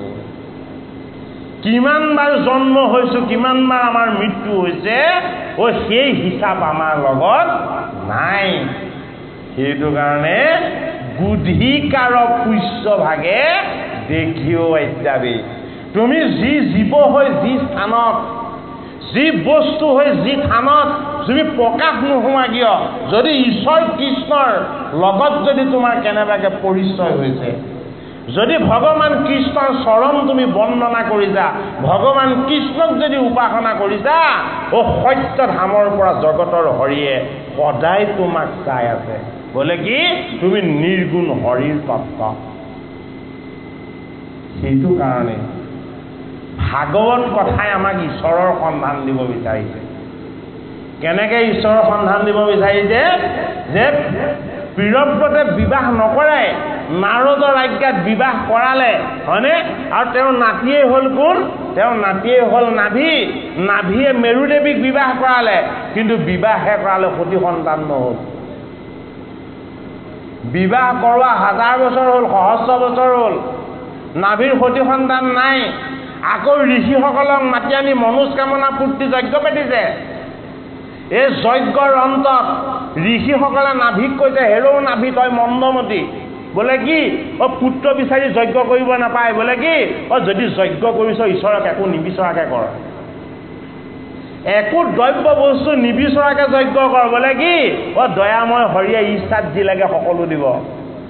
নাভিয়ে কিন্তু নামানিলে, নাই নাই মোক পুত্ৰ এটা লাগিবই, তোমালোকে যজ্ঞ মোক কৰি দিবই লাগিব। আৰু ঋষিসকলে কি কৰিলে, জগতৰ হৰিক স্তুতি কৰি উপাসনা কৰি কৈছে যে হে ভগৱান, আমাৰ গাত হ'লে দুখ দাই নাই, বোলে কিয় এই নাভি মন্দমতি, ই উদ্দেশ্য আগত ৰাখিহে যজ্ঞ কৰে, উদ্দেশ্য নহ'লে ই যজ্ঞ নকৰে। কিন্তু আমাৰ তোমাৰ ওচৰত কোনো উদ্দেশ্য নাই, বোলে কি আমি যজ্ঞ কৰিম কেৱল তোমাৰ চৰণ দৰ্শন কৰিবৰ কাৰণে। ঋষিসকলেও ভবা নাছিলে, বোলে কি নেদেখা ঈশ্বৰজন নেদেখাকেই সন্তুষ্ট হৈ থাকিব, হয়নে? যজ্ঞ কুণ্ডৰ পৰা জগতৰ হৰি নাৰায়ণ প্ৰকাশ হ'ল। নেদেখা হৰিজনে যজ্ঞ কুণ্ডৰ পৰা দেখা দি দিলে। হৰিৰ অনন্য শ্যাম সুন্দৰ ৰূপ ঋষিসকলে যেতিয়াই দেখা পালে, সেই ৰূপত ঋষিসকলো মোহিত হ'ল। তেতিয়া ঋষিসকলে স্তুতি কৰি কৈছে, হে জগতৰ হৰি, ইমান সুন্দৰ বুলি তুমি আমি কল্পনাও কৰা নাছিলোঁ। তোমাৰ এই ৰূপ এবাৰ দৰ্শন হোৱাৰ পাছত এই ৰূপ সদায় দৰ্শন পাবলৈ সদায় আমাৰ ইচ্ছা যায়। গতিকে আমি তোমাক আকৌ কেনেকৈ দেখা পাম? তুমি দেখা পোৱাৰ ব্যৱস্থাটো আমাক কৰি দিয়া। আৰু কি বুলি ক'লে, এই নাভি মন্দমতি, ই পুত্ৰ বিচাৰি যজ্ঞ কৰিছে, কিন্তু আমাৰো তোমাৰ ওচৰত এতিয়া এটা প্ৰাৰ্থনা আছে। বোলে কি প্ৰাৰ্থনা? নাভিৰ যদি পুত্ৰ হয় তেতিয়াহ'লে তোমাৰ দৰে সুন্দৰ হ'ব লাগিব, তোমাৰ দৰে গুণৱন্ত হ'ব লাগিব, তোমাৰ দৰে ঈশ্বৰৰ সমস্ত গুণ তাত প্ৰকাশ পাব লাগিব। এতিয়া জগতৰ হৰিয়ে ঋষিসকলক ক'লে, এই ঋষিসকল তোমালোকক মই বৰ দিছোঁ, বোলে কি তোমালোকৰ ইচ্ছা পূৰ হ'ব। আৰু মই তোমালোকক এই কথাও জনাইছোঁ শুনা, বোলে কি মোৰ সমান ময়েই, মোৰ বাহিৰে বেলেগ কোনো মোৰ সমান হ'ব নোৱাৰে। নাভিৰ গৃহত গৈ ঋষভ ৰূপেৰে মই নিজেই জন্ম ল'ব লাগিব। নাৰদৰ বাক্য ৰক্ষা কৰি প্ৰিয়ব্ৰতে সংসাৰ কৰিছিলে। এই সংসাৰৰ পৰা এনেকুৱা ধৰণৰ সৎ চিন্তা ভাৱ আৰু ভক্তিৰ পুত্ৰৰ উৎপত্তি হ'ল যে জগতৰ হৰিয়ে নাভিৰ গৃহত আহি ঋষভ ৰূপত জন্ম লৈ জগতৰ সমস্ত ঈশ্বৰৰ কৰ্ম তেওঁক আমাক সাধন কৰি দেখুৱালে। পঞ্চম স্কন্ধ ভাগৱত ভগৱন্তৰ নাভি পদ্ম। এই প্ৰথম দ্বিতীয় স্কন্ধে চৰণ দুতয়, এই তৃতীয় চতুৰ্থে যাৰ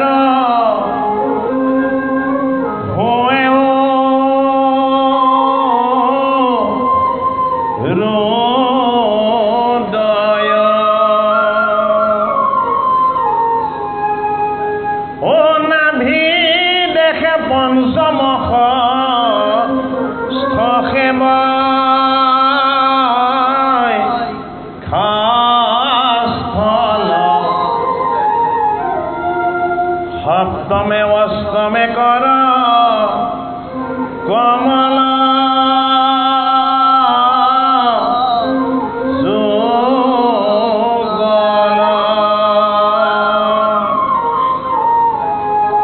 এই কণ্ঠ দেখে নৱমদ হমে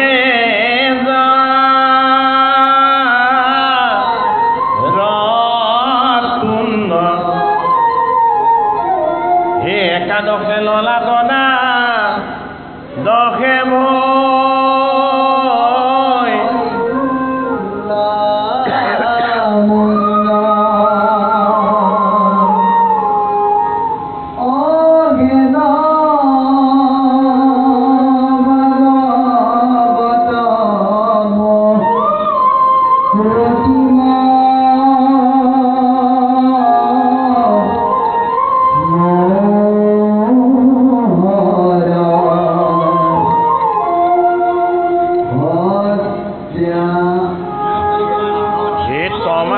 দৃশ্যবৰ্ণ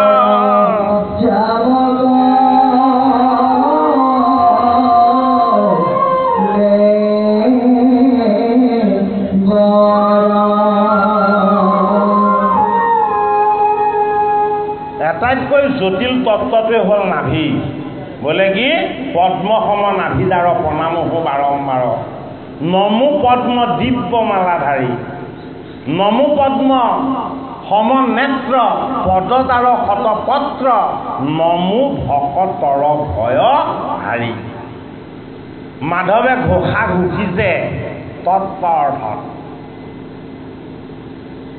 জগতৰ হৰিৰ তত্ত্বটো কি জগতৰ হৰিৰ ৰহস্য তত্ত্বটোক কোৱা হৈছে নাভি বুলি এই নাভিৰ ৰহস্য তত্ত্ব আৰম্ভ হৈছে ক'ৰ পৰা প্ৰিয়ব্ৰতৰ পৰা প্ৰিয়ব্ৰতে জেদ ধৰা নাই প্ৰিয়ব্ৰতে বেদৰ তত্ত্বৰ পৰা জানিছিলে এই জীৱ জন্ম হয় ঈশ্বৰক সেৱা কৰিবৰ কাৰণে ঈশ্বৰক উপাসনা কৰিবৰ কাৰণে কামনা বাসনা বিষয় বন্ধন এই জড়তাবিলাকৰ পৰা মুক্ত হৈ এই জীৱই সদায় সাক্ষাৎ কৰিব লাগে দৈৱকী নন্দন কৃষ্ণ পৰমাত্মাক পৰম তত্ত্বৰ ৰূপত সেইটো কাৰণে প্ৰিয়ব্ৰতে কি কৰিছিলে একান্ত চিত্তে ব্ৰহ্মচৰ্য পালন কৰি কেৱল ঈশ্বৰক সাধনা কৰিছিলে কিন্তু এই ঈশ্বৰক সাধনা কৰা জীৱই যদি এই জগতত সংসাৰ ধৰ্ম যদি পালন নকৰে তেতিয়াহ'লে সংসাৰ বাচি থাকিব জানো সৎ সন্তান যদি লাভ কৰিবলৈ হয় পিতৃ মাতৃও সাধু সন্ত হ'ব লাগিব প্ৰহ্লাদ যদিও দৈত্যৰ কুলত জন্ম লৈছিলে তেনেকুৱা ধৰণৰ ৰেকৰ্ডো আছে যে দৈত্যৰ গৃহত প্ৰহ্লাদো জন্ম হৈছে হয়নে নহয় বাৰু কিন্তু হিৰণ্যকশিপু আকৌ আগৰ জন্মত পাৰিষদ আছিলে নহয় সেই জন্মতহে দৈত্য মা কয়াধুৰু ঈশ্বৰ সাধনা আছিলে নাৰদ স্বৰূপ গুৰুৰ কৃপা আছিলে হয়নে পঞ্চম স্কন্ধ ভাগৱত ভগৱন্তৰ নাভি পদ্ম এই নাভি পদ্মত দেখুওৱা হৈছে ঈশ্বৰৰ ৰহস্য তত্ত্ব এই ৰহস্যৰ মাজত লুকাই থকা ৰহস্যটো কি যে মই ভগৱান হয় মই প্ৰকাশ হওঁ কেনেকৈ মোৰ ভকতৰ আজ্ঞা পালন কৰি মই যদিও স্বয়ংভোগ মই সকলোতে বিৰাজমান হৈ আছোঁ যদিও মই সৰ্বত্ৰ বিৰাজমান মই সকলোতে বাস কৰোঁ যদিও মই বিষ্ণু মানে সকলোতে বাস কৰা মই যদিও সকলোতে বাস কৰি থাকোঁ কিন্তু মই চৈতন্য হৈ প্ৰকাশ হওঁ কেতিয়া মোৰ ভকতৰ আজ্ঞা বা বাক্যত সেইটো কাৰণে নাৰদ হ'ল দেৱঋষি প্ৰিয়ব্ৰত হ'ল সাধক সন্ত মহন্ত এজন দেৱঋষি আৰু এজন সন্ত মহন্ত এই দুইজনৰ আলাপ হৈছে ক'ত ভাগৱতৰ পঞ্চম স্কন্ধত এতিয়া ইয়াত কি প্ৰকাশ পাইছে ভগৱান কৃষ্ণৰ গুণ নাম যশ আৰু লীলা এইখিনি কথা প্ৰকাশ পাইছে প্ৰিয়ব্ৰতেও কোৱা নাই মই ভাল বুলি দেৱঋষি নাৰদেও কোৱা নাই মই শ্ৰেষ্ঠ বুলি তেওঁলোক দুইজনে গীত গাইছে কাৰ দৈৱকী নন্দন কৃষ্ণৰ যে সেইজন ভগৱন্তৰ চৰণ চিন্তা কৰি সেইজন ভগৱন্তক যদি আমি উপাসনা কৰিব পাৰোঁ সেইজন ভগৱানৰ আজ্ঞা বুলি তুমি যদি তোমাৰ সংসাৰ ধৰ্ম পালন কৰিব পাৰিছা হে প্ৰিয়ব্ৰত তোমাক সংসাৰৰ বন্ধনে কেতিয়াও বান্ধিব নোৱাৰিব ভাগৱত শাস্ত্ৰই আমাক পঞ্চম স্কন্ধত দেখুওৱা এটা সিদ্ধান্ত আমি সংসাৰী হ'লে বন্ধনকাৰী নহওঁ আমি সংসাৰী হৈ উদ্ধাৰ হ'ব পাৰিম হয়নে ব্ৰহ্মচাৰী হৈও সংসাৰী হ'ব লগা হ'ব লাগে যিজন ব্ৰহ্মচাৰী যিজন কেৱলীয়া সেইজনৰ সংসাৰখনৰ ভাৰটো আমাতকৈ গধুৰ আমিতো মুক্ত মনেৰে ৰাম কৃষ্ণ হৰি বুলি কৈ বহি পেলাই ভগৱন্তৰ কিবা অন্নমুঠি ল'ব পাৰোঁ হয়নে নহয় তেওঁ অন্নমুঠিও নিজে ৰান্ধিব লাগিব নিজে বাঢ়িব লাগিব নিজে ধুব লাগিব নিজে পকালিব লাগিব তেওঁ সংসাৰখন আমাতকৈ বেছি গভীৰ হয়নে নহয় বাৰু হয়নে বাৰু গতিকে সংসাৰী হ'লে সংসাৰ বন্ধনত যে পৰিব লাগিব এনেকুৱা কথা নহয় কেৱলীয়া ভকত হৈ ব্ৰহ্মচাৰী হ'লেও সংসাৰৰ মানুহত বেছিকৈহে পৰিব লাগিব মাধৱে সংসাৰখন নকৰি কৰা ভুলটো উপলব্ধি কৰিছে বোলে কি কি কৰিলোঁ ভকতি নকৰি বোলে কি ভকতি কৰা হ'লে মই সংসাৰী হ'লেও মোৰ কোনো বন্ধন নাছিলে, কিন্তু মই আগতে যে ভকতি নকৰিলোঁ, ৰামদাসে আগতে কৰিলে, মই তাতকৈও বহুত দিনৰ পাছতহে আৰম্ভ কৰিছোঁ, হয়নে বাৰু? গুৰুজনাই দুবাৰ সংসাৰ বন্ধনত বান্ধ খাই দেখুৱালে, হয়নে বাৰু? গতিকে গুৰুজনাই সংসাৰ ধৰ্মটো আমাক পালন কৰিবলৈ শুদ্ধ ধৰ্ম হিচাপে দেখুৱাই থৈ গৈছে। গতিকে আমাৰ সংসাৰখন আমাৰ কাৰণে বুজা নহয়, আমাৰ সংসাৰখন আমাৰ কাৰণে বন্ধন নহয়, আমাৰ সংসাৰখন কি? ঈশ্বৰ সেৱাৰ এটা উপায়। এই সংসাৰখনক আমি ঈশ্বৰ সেৱাৰ এটা উপায় কৰি ল'ব লাগিব।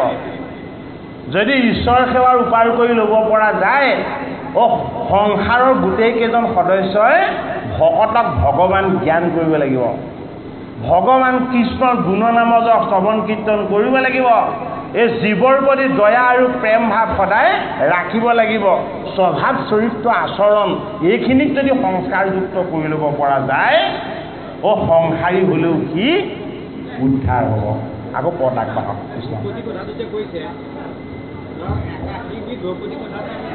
নৱবিধা নটা ভাগ,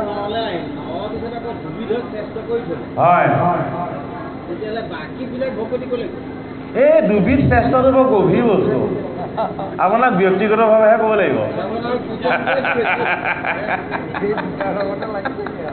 আৰে আপোনাক মই ব্যক্তিগতভাৱে লগ কৰি জনাম দিয়ক। আপোনাকতো লগ পায়ে থাকোঁ, হয়নে বাৰু? বাকী 7 বিধতকৈ এই দুবিধনো কি কাৰণে বেছি শ্ৰেষ্ঠ, হয়নে? নৱবিধা ভকতি ভাগ ভাগ কৰা আছে, হয়নে? তাৰে দুবিধত ঈশ্বৰ কৃষ্ণই নৃত্য কৰি আছে, বাকীখিনিত তেওঁ প্ৰকাশহে হৈছে, তেওঁ নৃত্য কৰা নাই। শ্ৰৱণত নৃত্য কৰে কোনে? আমাৰ কাণৰ ৰন্ধ হয়। এই কৰ্ণত কি আছে? কৰ্ণত দিশগণ আছে, এজন দেৱতা। সেইটো কাৰণে কৃষ্ণ বুলি কাণেৰে শুনাৰ লগে লগে যি ফালৰ পৰা শব্দটো আহিছে সেইফালে চোৱা যায়, চোৱা হয়নে নহয় বাৰু? গোটেই মানুহটোকে ঘূৰাই জগাই দিলেনে বাৰু? দিলে নে নিদিলে? আপোনাৰ গোটেই মানুহজনকে জগাই দিলে নে নিদিলে? শ্ৰৱণ ইন্দ্ৰিয়টোৱে যে কৃষ্ণ শব্দটো কোনে উচ্চাৰণ কৰিছে, হয়নে? তেতিয়া চাইছে যে আটাইতকৈ গবাইত চুৰজনে কৃষ্ণ বুলি কৈছে, আপোনাৰ মনটো কিন্তু তেতিয়া আনন্দ নালাগে, বেয়া লাগিব। আৰু ধিক্কাৰ দি ভগৱানক ক'ব কি বুলি, এই চোৰটোৱেনো ৰামকৃষ্ণ ল'ব লাগে নে, মই ভাল মানুহ এজনে লৈছে বুলিহে ভাবিছিলোঁ। বিচাৰটো, হয়নে? কৃষ্ণ নামটো শুনিছিলে, আপুনি পবিত্ৰতাই পালে, আৰু যিজনে লৈছিলে চাই দিয়াৰ লগে লগে তেওঁ স্বভাৱ চৰিত্ৰ আচৰণটো অলপ চোৰ স্বভাৱৰ নিচিনা, আপোনাৰ ভাল নালাগিলে। নামৰ কিয়াটো কি হ'ল বাৰু?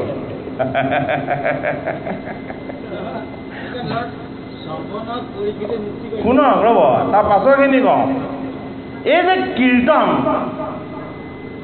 কীৰ্তন কোনে কৰিছে? কীৰ্তন সুতে কৰিছে। কীৰ্তন কোনে কৰিছে? কীৰ্তন সুত মুনিয়ে কৰিছে। কীৰ্তন কোনে কৰিছে? কীৰ্তন মৈত্ৰেয় ঋষিয়ে কৰিছে। আৰু শ্ৰৱণ কোনে কৰিছে? শ্ৰৱণ কৰিছে পৰীক্ষিতে, শ্ৰৱণ কৰিছে বিদুৰে, শ্ৰৱণ কৰিছে উদ্ধৱ মহন্ত কৃষ্ণৰ পৰা, হয়নে বাৰু? যে কীৰ্তন যি কৰে সেয়া গুৰু, শ্ৰৱণ যি কৰে সেয়া কি? সেয়া শিষ্য। এই গুৰু শিষ্যৰ যিটো পৰম্পৰা, এই পৰম্পৰাটোক পালন কৰা হয় বাকী 7 বিধ ভকতি, 2 বিধ কৰি দেখুওৱা হয়, শ্ৰৱণ কীৰ্তন। অৰ্চন, অৰ্চন কিহেৰে কৰা হয়? অৰ্চন আত্মাৰে কৰা হয়। বন্দন কিহেৰে কৰা হয়? বন্দন মনৰ ভাৱনাৰে কৰা হয়। পদসেৱন কিহেৰে কৰা হয়? এই পদসেৱন 2খন হাতেৰে আমাৰ বৃত্তিৰে, চিত্ৰবৃত্তিৰে কৰা হয় পদসেৱন, হয়নে? গতিকে দাস্য ভাৱটো কি? দাস্য ভাৱটো আমাৰতো একেবাৰে নায়েই, আমি নিজকে বহুত জনা বুলি ভাবোঁ, হয়নে নহয়? আমাতকৈ জনা মানুহ আৰু কোনো হয়নে নহয় বাৰু? গতিকে আমাৰ দাস্য ভাৱটো নায়েই, হয়নে? যে দাস্য ভাৱটো কাৰ আছে? দাস্য ভাৱটো মাধৱৰ আছে। মাধৱে 1000 জোকা ঘোষা লিখিছে। ভগৱান স্বৰূপ জগতগুৰু শ্ৰীমন্ত শংকৰদেৱৰ সান্নিধ্য প্ৰত্যক্ষভাৱে পাইছে। ইমান ভকত বৈষ্ণৱ লগ পাইছে, হয়নে নহয়? সংসাৰীও নহয়, সংসাৰৰ পৰাও মুক্ত। তথাপিতো মাধৱে ভগৱানক কি বুলি কৈছে? অকিমতে ভকতি কৰিব তোমাক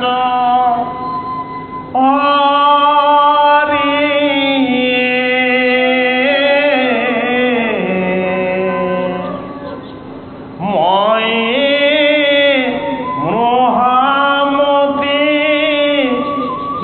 নাজানো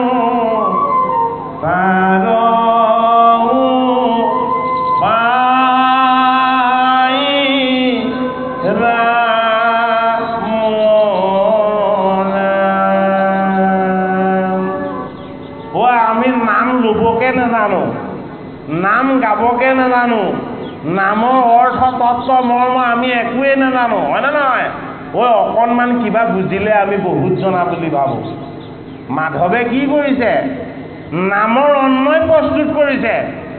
নামত লুকাই থকা নিৰাকাৰ হৰিৰ যি নিৰ্গুণ তত্ত্ব, এই তত্ত্ববিলাকক তেওঁ পঢ়িয়াই তেওঁ সমস্ত জনৰ মাজত আগবঢ়াইছে। বোলে কি? কিশোৰহান শব্দ এইটো পৃথিৱী বাচক ভৈল ন আনন্দত প্ৰৱৰ্তয়। কৃষ্ণ নামৰ তত্ত্ব, হয়নে? কেশৱ নামৰ তত্ত্ব কৈছে কি বুলি? ইহ পদে ভৈল ব্ৰহ্মা বিষ্ণু মহেশ্বৰ, পদে নাৰায়ণে তিনিকো আশ্ৰয় চান্দি, এহি হেতু কেশৱ বোলয়। নামৰ অন্বয় প্ৰণয়ন কৰি নামৰ তত্ত্বৰে ঈশ্বৰক পোৱাৰ যিটো ব্যৱস্থা, সিমানখিনি ব্যৱস্থা কৰাৰ পাছতো মাধৱৰ হৃদয়ৰ যিটো অনুভৱ, বোলে কি? হে দৈৱকী নন্দন কৃষ্ণ, কি মতেনো তোমাক ভকতি কৰিব লাগে মই নাজানো। মই কি? মই মোহমতী, মই অজ্ঞানী। বোলে কিয়? এই তুমি ৰচনা কৰা নৱবিধ মায়াই মোক মেৰিয়াই ধৰি আছে। এই নৱবিধ মায়াৰ পৰা মই কোনোদিনেই মুক্ত হ'ব পৰা নাই। এই মহাবলৱন্ত দুৰ্বাসনাবিলাকে মোক সদায় বান্ধি এই সুবাসনাবিলাকৰ পৰা মোক সদায় আঁতৰাই লৈ গৈছে। সেইটো কাৰণে দাস্য ভকতিটো আমাৰ নাই, কিন্তু আমি আহৰণ কৰিব লাগিব। কেনেকৈ আহৰণ কৰিব লাগিব? গুৰু দুজনাই আমাক যি নিৰ্গুণ ৰহস্য ভগতিৰ তত্ত্ব আৰু এই ঈশ্বৰ তত্ত্বৰ ওচৰত আমি যে সাগৰৰ পাৰত এটা ধূলিকণাতকৈ সূক্ষ্ম, এই অনুভৱটো আমি কৰিবলৈ অভ্যাস কৰিব লাগিব। সেইটো কাৰণে দাস্য ভাৱটো নিজৰ হ'ব লাগিব। দাস্য ভাৱটো বেলেগৰ হ'লে নহ'ব। সেইটো কাৰণে দাস্য ভকতিয়ে বেলেগক স্পৰ্শ নকৰে, নিজক স্পৰ্শ কৰে। সখিত্ব ভকতিটো কাৰ আছিলে? সখিত্ব ভকতিটো উদ্ধৱ আৰু অৰ্জুনৰ। উদ্ধৱ আৰু অৰ্জুনৰ ভকতিটো হ'ল সখিত্ব। কিয় সখিত্ব? উদ্ধৱ ৫৫ বছৰ বয়সৰ পৰা ভগৱান কৃষ্ণৰ লগত আছে, আৰু অৰ্জুনৰ সফলতা বোলে কি? ভগৱান কৃষ্ণক ১৮ দিনেই ৰথখনৰ সাৰথি কৰি ল'ব পাৰিলে।